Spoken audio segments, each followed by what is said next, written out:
Dari kawasan 17 Agustus, Kota Manado, inilah Radio Suara Sehat 95,3 FM. Baik, keluarga sehat, kita berjumpa dan bersua kembali di program Talkshow Kesehatan. Dan kami mohon maaf agak sedikit delay untuk hari ini. Tetapi kami tetap akan menghadirkan informasi kesehatan dalam program Talkshow Kesehatan ini. Tentu saja dengan update informasi dan menghadirkan narasumber yang berkompeten di bidangnya. Nah, keluarga saya perlu tahu bahwa di setiap episodenya kami menghadirkan tema-tema yang berbeda, baik dari segi kesehatan secara umum maupun hal-hal yang berkaitan atau berhubungan dengannya. Untuk topik yang akan hadir di edisi 30 Januari 2025 ini bersama saya Ferdinand, yaitu tentang mutu pelayanan kesehatan dan puskesmas serta klinik. Nah, barangkali Anda, keluarga sehat, ya, adalah pengguna ataupun juga yang sering memakai jasa pelayanan kesehatan berupa klinik kesehatan ataupun pusat kesehatan masyarakat atau puskesmas. Nah, ini semua akan dibahas sepanjang beberapa menit ke depan oleh narasumber yang sudah hadir di studio. Kami sapa, selamat pagi, Dr. Jeffrey Denga. Selamat pagi, Dok. Selamat pagi, Ferdinand. Iya, ketemu lagi di sini, Dok, ya. Ya, Oke, Dok, ini dokter tidak sendiri ya, karena membawa juga untuk tim. Tidak mengapa, saya kenalkan juga ada Nurse Olvinda Maki, saya keperawatan MSI, ya. Kemudian ada Nurse Ingrid Tarore, saya keperawatan Magister Kesehatan. Oke, ini nanti tim akan menghandle ya kalau sebentar ada pertanyaan dari keluarga sehat berhubungan dengan topik yang sementara kita akan bahas, yaitu mengenai mutu pelayanan kesehatan. Mutu Fasiankes, puskesmas dan klinik. Ya, Dok, saya akan awali untuk perbincangan kita pagi hari ini tentang ini kan masyarakat kita semua sudah berada di era pelayanan yang dibutuhkan oleh masyarakat luas itu selalu diharapkan qualified ya, atau berkualifikasi.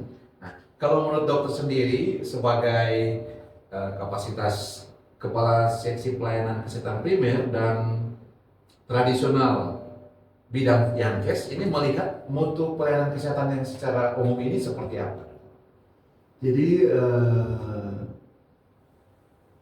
pertama saya informasikan dulu yang hadir bersama-sama dengan saya ada PIC untuk puskesmas, ada Ibu Olvinda Maki, ada PIC untuk klinik, ada Ibu Ingrid Tarore. Sebagaimana yang sudah diperkenalkan di sini tadi, jadi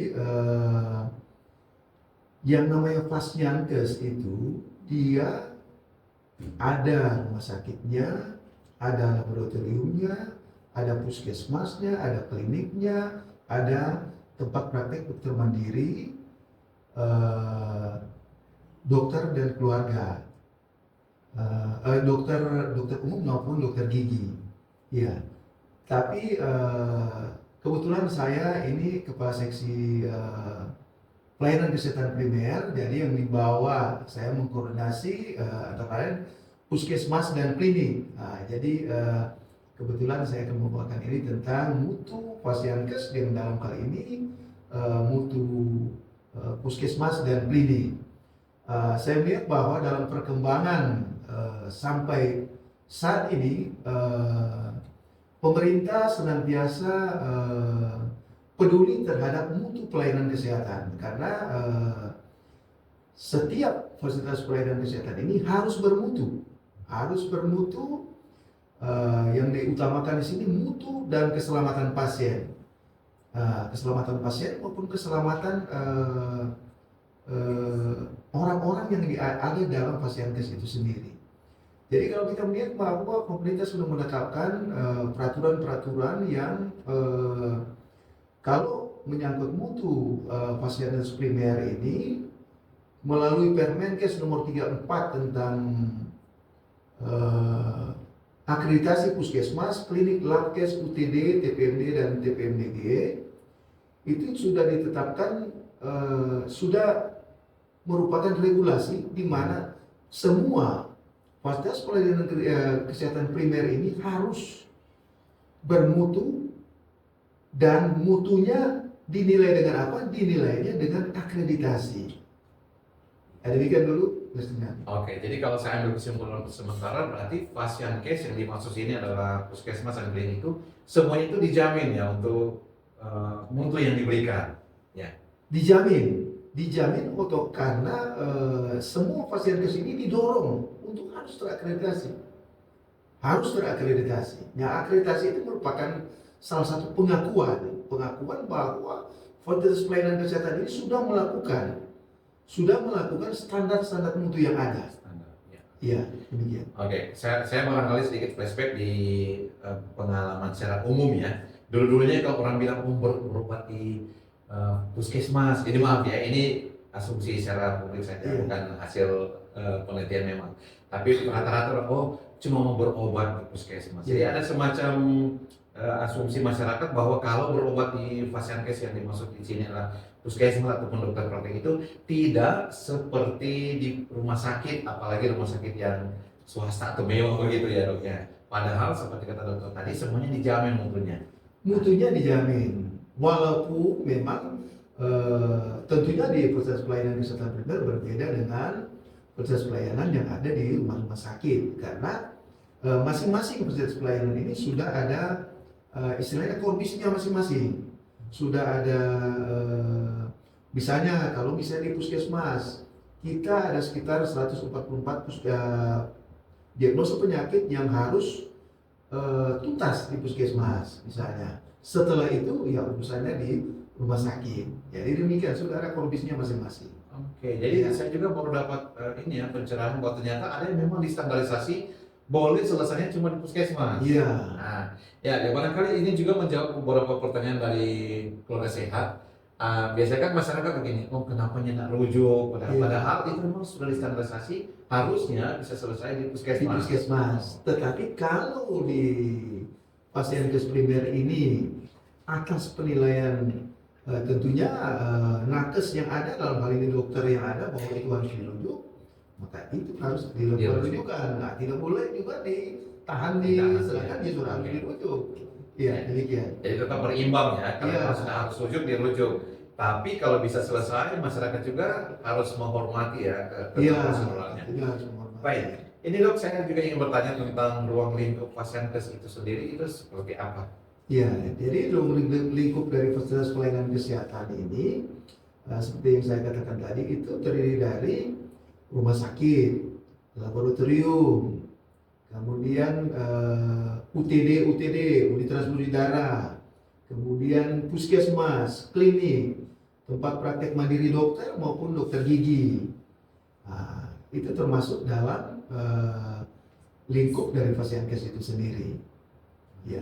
Jadi kalau mau dilihat sebenarnya ada banyak ya. Iya, ada banyak. Cuma dengan kompetensi saya sebagai kepala seksi pelayanan kesehatan primer terbatas di puskesmas, klinik maupun tempat praktek mandiri dokter gigi. Ya. Oke.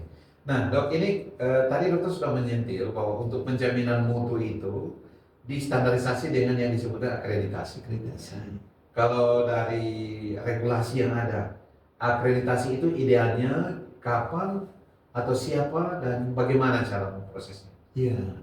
Jadi akreditasi itu diwajibkan untuk puskesmas, semua puskesmas maupun klinik maupun TPMD, tempat praktek mandiri dokter maupun dokter gigi. Itu misalnya kalau ada puskesmas baru atau klinik yang baru, dia diberikan waktu selama 2 tahun. Setelah 2 tahun berdirinya itu, dia sudah harus terakreditasi. Jadi setelah terakreditasi, akreditasi ini interval waktunya itu 5 tahun. Tetapi setiap tahun itu ada istilahnya inspeksi dari Dinas Kesehatan maupun dalam hal ini dari Kementerian Kesehatan untuk mengetahui misalnya suatu puskesmas sudah dikatakan statusnya paripurna, apa dia bisa pertahankan itu? Nah, itu ada.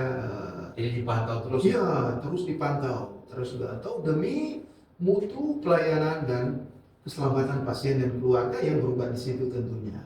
Oke, baik. Nah, sekarang ini kita ingin ada sedikit gambaran dari dokter di bidang yang terkait.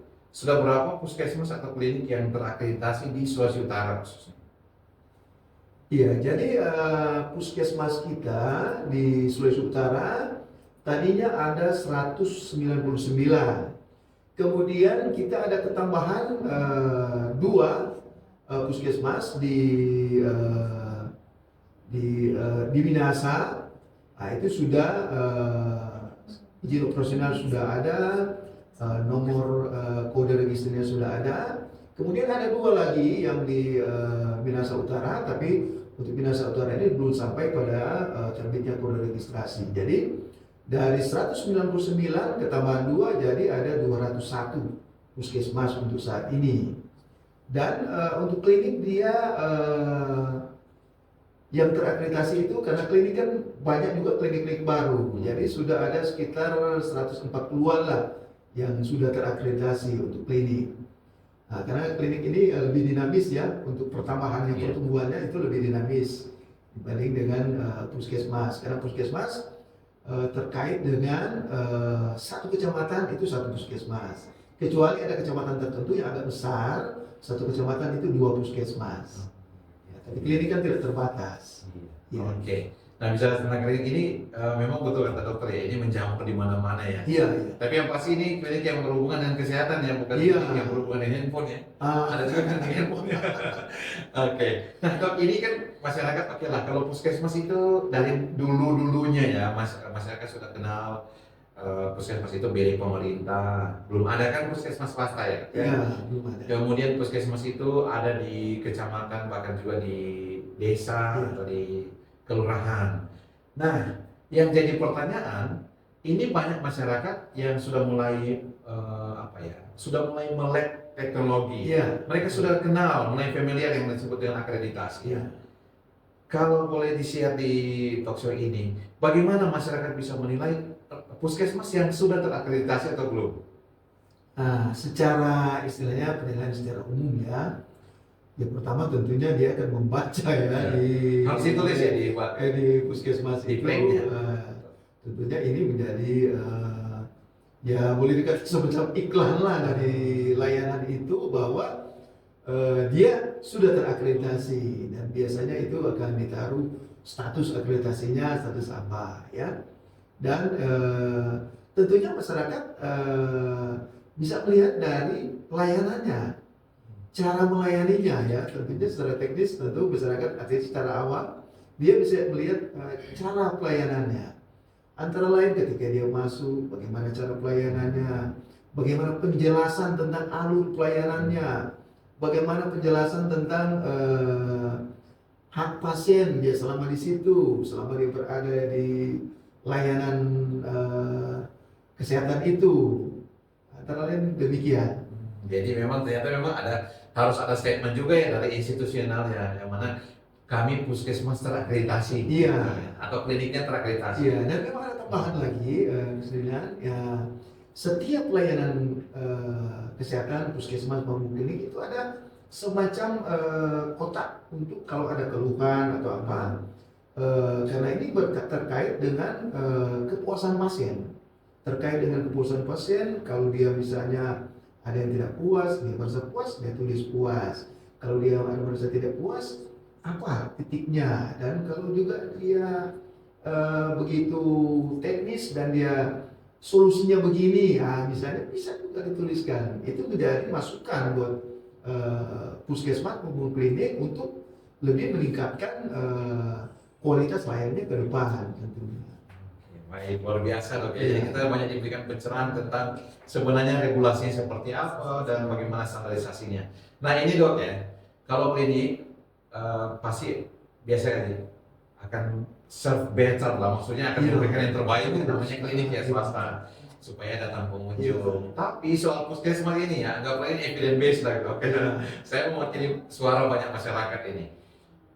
Seringkali dijumpai ini perilaku petugasnya atau proseduralnya yang banyak dikeluhkan oleh masyarakat.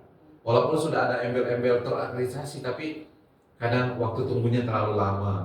Atau misalnya perilaku petugas yang seperti cuek, sehingga kita seringkali baca di media sosial ya, masyarakat mengeluhkan puskesmas A, perawatnya jutek begitu ya, atau misalnya dokternya datangnya terlambat.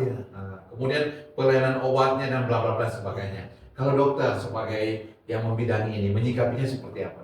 Iya, memang ya namanya manusia ya di mana ada kekurangan juga. Walaupun kita sudah tetapkan standar-standar yang ada, tapi ada hal-hal juga yang kadang-kadang misalnya petugas yang ditempatkan itu kebetulan petugas yang baru yang memang secara puskesmas yang sudah diakreditasi, eh, ketika ada petugas yang baru dia harus dikredensialing dan ada prosesnya, harus diberitahukan tupoksinya dan tata cara yang harus dia lakukan dalam menjaga standar mutu ini.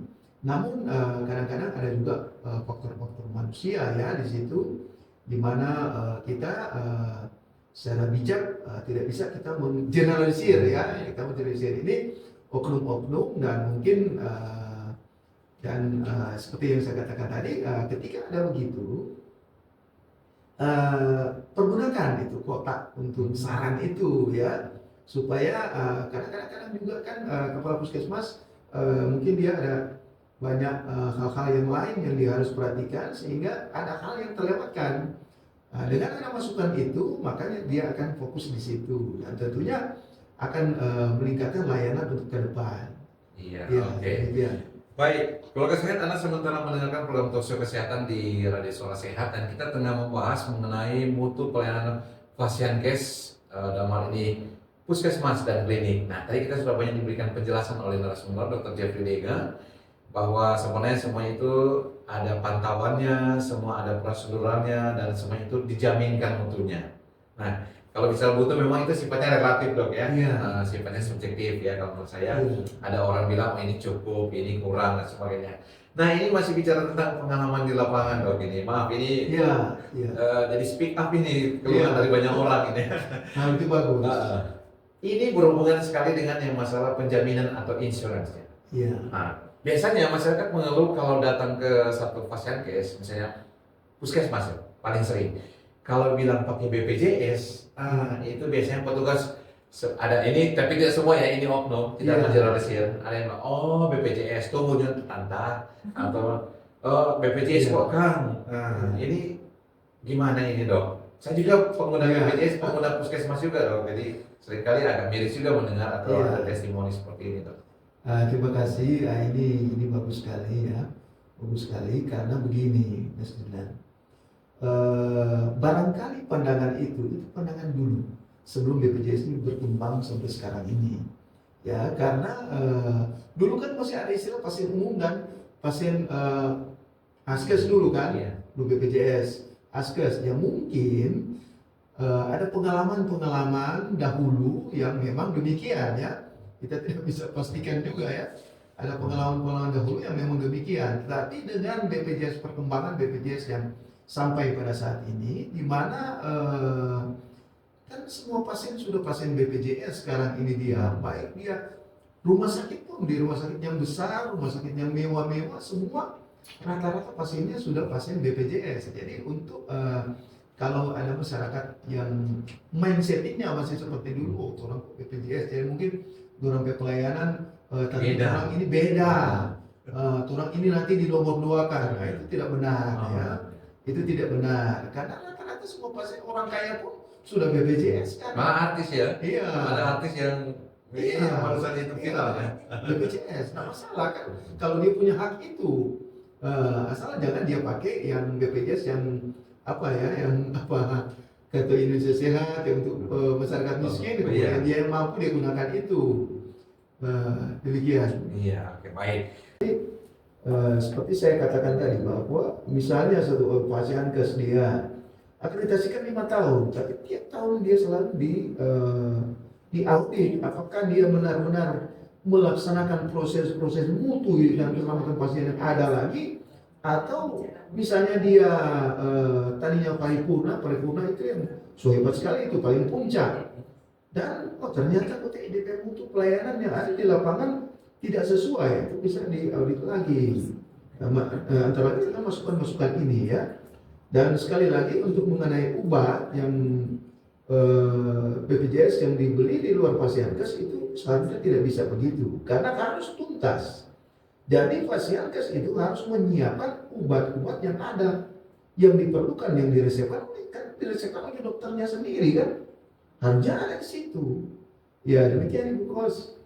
Ya, oke. Barangkali ini juga sudah menjawab dari banyak pertanyaan yang ada di pikiran dari keluarga sehat yang lainnya ya. Jadi kalau saya boleh highlight ya, dokter menyebutkan tadi bahwa ini semua ada proseduralnya. Iya. Nah, jika ada komplain itu ada alurnya juga untuk sampaikan. Ada alur internal untuk rumah sakit Pasienkes itu, ada alur internalnya rumah sakit, puskesmas, klinik itu ada kotak saran itu harus digunakan. Oke. Dan barangkali sedikit tambahan dok ya, itu memang kadang-kadang juga terjadi miskomunikasi karena dari pihak masyarakatnya yang mungkin belum tahu prosedurnya, Iya. atau ya boleh dikata dia menafsir tentang urut-urutannya itu dari segi pandangnya, padahal sudah ada yang memang digariskan di regulasi ya. Oke. Iya. Baik, dok, kita sudah tiba di penghujung untuk program talk show pagi hari ini. Silakan dok untuk closing statementnya berhubungan dengan topik yang dibahas pagi hari. Ya, memang ini pagi ini kita mendapatkan banyak-banyak masukan ya, banyak-banyak masukan, dan kiranya yang dikeluhkan tadi itu mungkin ada oknumnya di situ, tetapi kalau boleh itu jangan digeneralisir. Oh bisa semua kalau klinik pelayanan, oh bisa semua kalau misalnya puskesmas pelayanan, sudah digeneralisir ya. Ya, saya kira ini ada hal-hal yang mungkin individual ya, oknum-oknum tertentu yang kalau kita sesuai dengan prosedur-prosedur yang ada, itu ada keluhan dan apa, kemudian tindak lanjuti itu kita percaya bahwa untuk ke depan akan lebih baik ya. Jadi kepada masyarakat untuk ya jangan ragu lah untuk berobat, terutama di fasilitas pelayanan yang ada, khususnya fasilitas pelayanan primer ya, puskesmas maupun klinik, bahwa ketika ada keluhan kita gunakan sarana yang diberikan ya, yang diberikan fasilitas pelayanan kesehatan itu. Dan sekali lagi saya menyinggung ya mengenai obat yang dibeli luar itu harusnya tidak bisa ya, itu harus sudah ada di fasilitas pelayanan yang ada. Ya demikian, terima kasih. Oke, baik, terima kasih banyak Dr. Jeffrey Dengar bersama tim yang sudah hadir pagi hari ini memberi kita banyak pencerahan mengenai mutu pelayanan kesehatan Pasienkes dalam hal ini puskesmas dan klinik. Dan ini pasti menjawab juga banyak pertanyaan dari keluarga sehat sehubungan dengan unit atau fasilitas yang dimaksud. Dan sekali lagi kami akan menggarisbawahi bahwa semua ini ada regulasinya, ada pengawasannya, dan diharapkan penjaminan mutu secara kontinu itu terpantau. Mungkin kalau secara tadi keluhan-keluhan masuk dari beberapa penanya ini adalah yang sifatnya itu pada tempat-tempat tertentu ya. Tapi dokter tadi sudah menjamin Pasienkes, puskesmas dan klinik itu semuanya itu bisa dipakai dan itu semua bertujuan yang baik-baik ya. Gitu. Oke, baik. Terima kasih banyak Dr. Jeffrey Dengar bersama juga dengan Nurse Olvinda Maki, Nurse Ingrid. Itu pahamnya ini. Mana kenal di mana ya Nurse Ingrid Talore. Ya, tim dari bidang pelayanan kesehatan primer dan tradisional Yankes, Dinkes Provinsi Sulawesi Utara yang pagi hari ini sudah hadir di studio 95,3 memberikan banyak penjelasan mengenai topik mutu pelayanan fasilitas kesehatan, terutama puskesmas dan klinik. Semoga sukses selalu dokter dan tim. Nanti akan datang kembali di studio kami untuk menjawab atau menyampaikan topik-topik berikutnya. Terima kasih. Dan untuk semuanya keluarga sehat, terima kasih banyak sudah menyimak program ini. Bagi Anda yang ingin melihat secara langsung audio visualnya, nanti kami akan posting di kanal YouTube Prokes Dinas Kesehatan Provinsi Sulawesi Utara. Akhirnya dari kawasan 17 Agustus, saya Ferdinand mengucapkan terima kasih dan jangan lupa tetap jaga kesehatan Anda. Terima kasih, salam sehat semua. Terima kasih keluarga suara sehat yang telah mengikuti